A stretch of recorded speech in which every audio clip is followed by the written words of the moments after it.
বিএনপির ভারপ্রাপ্ত চেয়ারম্যান জনাব তারেক রহমান, আপনাকে আমাদের অনুষ্ঠানে স্বাগত জানাই। আপনি আমাদের শুভেচ্ছা এবং কৃতজ্ঞতা জানবেন। আমাদের সাথে আরও থাকছেন প্রফেসর আসিফ নজরুল। তিনি একজন জুরিস্ট, লেখক, সাংবাদিক এবং তার অনেক পরিচয়। তবে তার সবচেয়ে বড় পরিচয় এই মুহূর্তে যে তিনি সরকারের একজন উপদেষ্টা, তিনি সরকারের সঙ্গে রয়েছেন।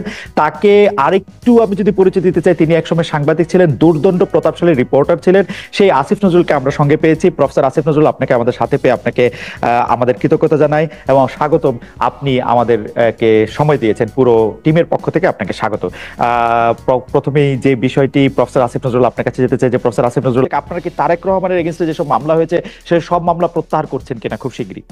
আমরা কোনো ব্যক্তি স্পেসিফিক মামলা উইথড্র করছি না। আপনি দেখেন, আমরা প্রথম বলেছিলাম আমরা জুলাই অগাস্ট যে হত্যাকাণ্ডের যে মামলাগুলো ফলস মামলা করেছিল বিগত ফ্যাসিস্ট সরকার, সেগুলো উইথড্র করেছি হত্যাকাণ্ডের অভিযোগগুলো ছাড়া। সেকেন্ড ফেজে আমরা সাইবার সিকিউরিটি অ্যাক্ট যেটা আছে আমার মন্ত্রণালয়ের পক্ষ থেকে উদ্যোগ নিচ্ছি। আমরা এখানে স্পিচ অফেন্সের সাথে কম্পিউটার অফেন্সের পার্থক্য করছি। আমরা, আপনি জানেন, প্রত্যেকটা কেস দেখতে হচ্ছে টাইম লাগছে। স্পিচ অফেন্স বা কথা বলার অপরাধের জন্য যাদের বিরুদ্ধে অভিযোগ এসেছিল তাদের সমস্ত মামলা উইথড্র করা হবে। এখানে তারেক রহমান আছেন নাকি খালেদ আছেন এটা আমরা দেখবো না, আমরা ইস্যু ধরে ধরে করবো। এটা আমার মন্ত্রণালয়ের অ্যাপ্রোচ। আরেকটা কথা বলি, আপনার মনে প্রশ্ন রাখতে পারে তাহলে হঠাৎ করে রোজিনা আর মাহমুদুর রহমান মান্নারটা উইথড্র হলো কেন? প্রশ্ন তুলেছে এবং খালেদা জিয়া। আচ্ছা, খালেদা জিয়াটা তো আপনার খালেদা জিয়ার মামলা উইথড্র করেছে পরে। প্রথমে আসছে রোজিনা আর মান্না ভাইয়েরটা। রোজিনা আর মান্না ভাই ওনারা দীর্ঘদিন সাফার করছিলেন, ওনারা পাসপোর্ট পাচ্ছিলেন না, বিদেশে যেতে পারছিলেন না। বিশেষ করে মাহমুদুর রহমান মান্না পাসপোর্ট পাচ্ছিলেন না। মাহমুদুর রহমান মান্না এখনো সংকটাপন্ন অবস্থায় হসপিটালে আছেন। ওনার বিরুদ্ধে একটাই মামলা ছিল, ডিজিটাল সিকিউরিটি অ্যাক্টের মামলা, যেগুলি একটা আইনেই মামলা ছিল। তো ওনারা ব্যক্তিগতভাবে যোগাযোগ করেছেন এবং অনেক সাফারিংস এর মধ্যে দিয়েছেন। মান্না ভাইয়ের চিকিৎসা কাজ বন্ধ ছিল ওখানে। আর রোজিনার মেয়ের চিকিৎসার ব্যাপার, রোজিনার এরকম একটা এই মুহূর্তে আমার মনে পড়ছে না একটা কারণ ছিল। ওনারা খুব রিকোয়েস্ট করেছিল, আমরা একটা সিগনেচার স্টেটমেন্ট হিসাবে আমরা মামলা উইথড্র করেছি। আরো অনেক মামলা করেছি, আপনাকে এখানে বলে শেষ করতে পারবো না। যেমন ধরেন, আপনি মাহমুদুর রহমানের যে স্ত্রীর যে মামলার ব্যাপারটা ছিল, আমাদের অত্যন্ত শ্রদ্ধেয় সম্পাদক, ওটা আমরা করেছি, ওটা পত্রিকা আসে নাই। এরকম আরো আছে কিছু কিছু যেটার জন্য জনজীবন অতিষ্ঠ হয়ে যাচ্ছে। ধরেন আপনার জীবন অতিষ্ঠ হয়ে যাচ্ছে, আপনি ওই মামলার কারণে বিদেশে চিকিৎসা যেতে পারছেন না, আপনার বাচ্চা পড়তে যেতে পারছেন না, আপনার বাচ্চাকে নিয়ে আপনি চিকিৎসা দিতে পারছেন না, বাইরে যাওয়ার অনেক প্রয়োজন তো থাকে মানুষের। সেই সমস্ত ক্ষেত্রে আমরা অগ্রাধিকার, দুই একটা অনুরোধের ভিত্তিতে অগ্রাধিকার দিয়েছি। এখন মানুষ তো ধরেন এই জিনিসগুলো বলে আমরা বোঝানোর চেষ্টা করেছি আমরা সবকিছু করব, সমস্ত ইস্যু ওয়াইজ জিনিসগুলোকে করব। ইস্যু ওয়াইজ করার ক্ষেত্রে আমরা ইস্যুটা একটা একটা করে ভাগ করছি। এই থার্ড ফেজে সাইবার সিকিউরিটি একটা মামলার পর থার্ড ফেজে আমার ইচ্ছা আছে আমাদের মন্ত্রণালয়ের পক্ষ থেকে মামলা উইথড্রয়ের ব্যাপার, কিন্তু আমাদের আর স্বরাষ্ট্র মন্ত্রণালয়ের পক্ষ থেকে একসাথে কাজ করতে হয়। থার্ড ফেজে আমরা গায়েবী মামলাগুলো উইথড্র করার চেষ্টা করব, কারণ বাংলাদেশে একটা মামলার দীর্ঘ জট রয়েছে। গায়েবী মামলা উইথড্র হলে সেটার দিক থেকেও লাভবান হবে। এবং আপনি জানেন এই গায়েবী মামলাগুলো এত অবিশ্বাস্য, এত হাস্যকর, এত গাঁজাখুরি ছিল, এটা উইথড্র না করা তো মহাপাপের মতো একটা ব্যাপার হবে। আমরা আপনাকে একটু বলি, আমরা ফেজ ওয়াইজ যাব, ব্যক্তি ওয়াইজ যাব না। ব্যক্তি ওয়াইজ যে দুই একটা ঘটনা দেখেছেন আপনি, এটা এক্সেপশন।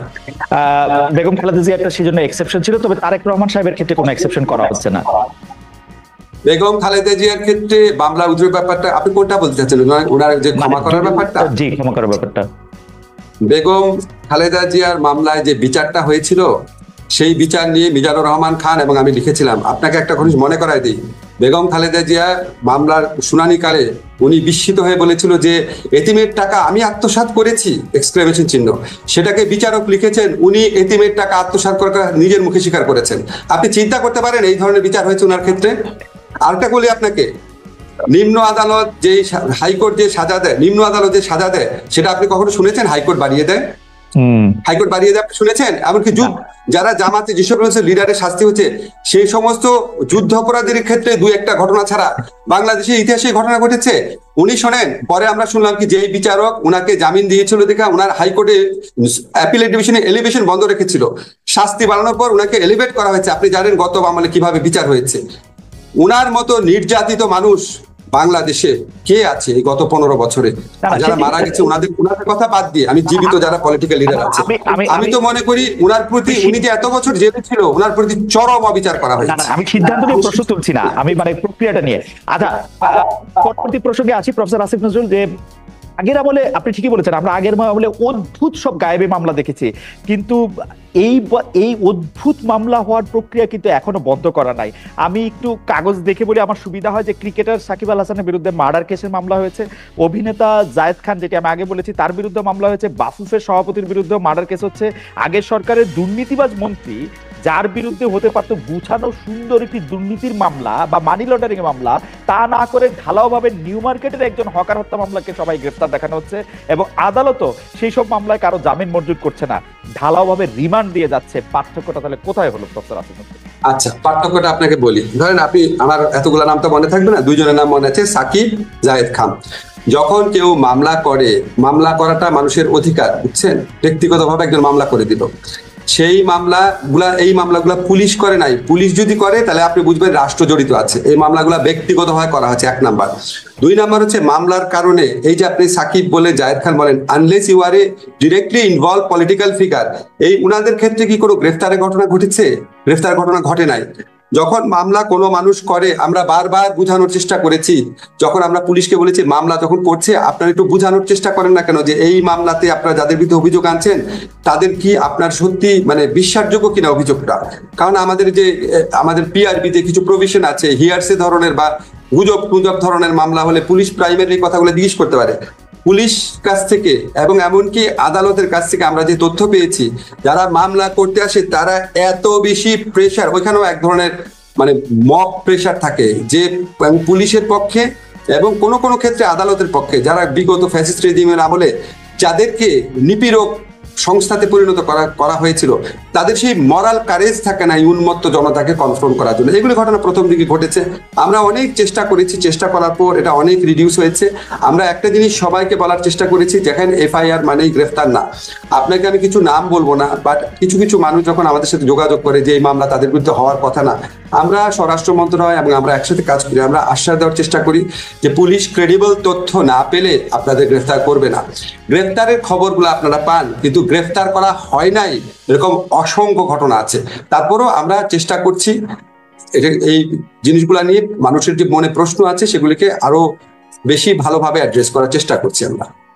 আপনাকে একটু নাম ধরেই বলি, আপনার দীর্ঘদিনের যে মানে একসাথে কাজ করেছেন আপনারা, জনাব শাহরিয়ার কবির, তার বিরুদ্ধে যে হত্যা মামলা হয়েছে সেই ব্যাপারটিকে আপনি আসলে কিভাবে দেখেন? কেউ কেউ প্রশ্ন করছেন ৭১-এর ঘাতক দালাল নির্মূল কমিটির সামনের সারির সংগঠক বলেই কি তিনি সেই জালে পড়লেন, যেটাতে আসলে আপনি নিজেও ছিলেন? তার বিরুদ্ধে হত্যা মামলা হয়েছে, আপনি জানেন। ওনার বিরুদ্ধে তো হত্যা মামলা আপনার ৭১-এর ঘাতক দালাল নির্মূল কমিটিতে থাকার কারণে হয়েছে, এটা কি বাদী লিখেছেন? লিখেন নাই। শোনেন, আপনাকে আমি ব্যক্তি বিশেষের কথা বলবো না, তাহলে অন্যদের প্রতি ইনজাস্টিস করা হবে। এখানে এখানে কিছু মামলা হয়েছে, এটা আমাদেরকে ব্যথিত করেছে, আমাদেরকে বিব্রতকর অবস্থায় ফেলেছে, এবং আপনাকে আমি নিশ্চিত করতে পারি এই সমস্ত মামলার পিছনে রাষ্ট্রের, সরকারের কারো কোনো রকম, রাষ্ট্রটা আমি জানি না, রাষ্ট্র অনেক বড় ব্যাপার, আমাদের অন্তর্বর্তীকালীন সরকারের কারো কোনো রকম মিনিমামতম সংশ্লিষ্টতা ছিল না, মিনিমামতম প্রণোদনা ছিল না, মিনিমামতম ডিরেকশন ছিল না। ব্যক্তিগতভাবে এই জিনিসগুলো করা হয়েছে। আমি ব্যক্তি স্পেসিফিক না ভাবে আপনাকে বলি, আমরা যখন দেখি একজন বৃদ্ধ মানুষকে, একজন বয়স্ক মানুষকে, বা একজন আপনার হুইল চেয়ার ব্যবহার করছে এরকম মানুষকে, বা একজন আপনার কম্পারেটিভলি অনেক পরিচ্ছন্ন ইমেজের মানুষকে, ধরেন আমি প্রফেসর মান্নানের কথা বলতে চাচ্ছি, ওনাদের বিরুদ্ধে যখন এরকম মামলা হয়, এটা তো কারো এনজয় করার কথা না, এটা তো কারো ভালো কথা না। কিন্তু আপনি বিচারিক প্রক্রিয়ার মধ্যে দিয়ে যতটুকু পারা যায় সেখানে আপনি ওনাদেরকে রিলিফ দেওয়ার চেষ্টা করবেন। এখন আমাদের সমাজে এরকম কোনো ধারণা আছে যে একটা মানুষ যদি খুব মানে ফেমাস হয় বা একটা মানুষ যদি খুব জনপ্রিয় হয়, হয়তো উনি কোনো অপরাধ করতে পারেন না। কিন্তু ধরেন আমি আপনাকে আমি নূর ভাইয়ের কথা বলছি, ধরেন আসাদুজ্জামান নূর ভাইয়ের গ্রেফতার নিয়ে অনেক প্রশ্ন উঠেছে, উনাকে ঢাকার হত্যা মামলা নিয়ে যদি গ্রেফতার করা হয়, এটা নিয়ে তো প্রশ্ন ওঠারই কথা। তো আমরা পরে ইনভেস্টিগেট করে দেখলাম ওনার বিরুদ্ধে নীলফামারীতেও মামলা হয়েছে। এখন খালেদ, আপনি আমাকে বলেন, নীলফামারীতে তো উনার এলাকাতে তো কিছু মৃত্যুর ঘটনা ঘটেছিল, ওনার গাড়ি ভরে হামলার পর কিছু এক্সট্রা জুডিশিয়াল কিলিং হয়েছিল, এটাতে ওনার জিরো ইনভলভমেন্ট থাকতে পারে। কিন্তু ওইটার কারণে যদি স্থানীয়ভাবে কেউ মামলা করে, আমি কি তারে বলবো যে নূর ভাই অত্যন্ত ফেমাস অভিনেতা, খবরদার ওনার বিরুদ্ধে মামলা করবা না? আমার কি অধিকার আছে? আমার শুধু এইটা দেখার আছে বিচারিক প্রক্রিয়ার মধ্যে দিয়ে ডিউ প্রসেসটা যেন কনফার্ম করা হয়। আমার শুধু একটাই জানার ইচ্ছা, আপনার কাছ থেকে তো জীবনে বহু আইনি সমস্যা নিয়ে আপনার কাছে গিয়েছে, মামলা হয়েছে ভালো কথা, তার বিরুদ্ধে মামলা চলতেই পারে, তাকে গ্রেফতার করাটা খুব প্রয়োজন ছিল? মানে রিপোর্ট চলতে পারে, তিনি আদালতে হাজিরা দিতে পারতেন, জামিন থাকতে পারতেন, তাকে রিমান্ডে নেওয়া, রিমান্ড চাওয়া, রিমান্ড নেওয়া, এগুলি খুব জরুরি ছিল। মানে আমি জানতে চাচ্ছি, আমার কিন্তু আসাদুজ্জামান নূরের প্রতি কোনো আলাদা কোনো রকম কোনো জায়গা থেকে আমি বলছি না, মানে আমি শুধু জানতেই চাচ্ছি।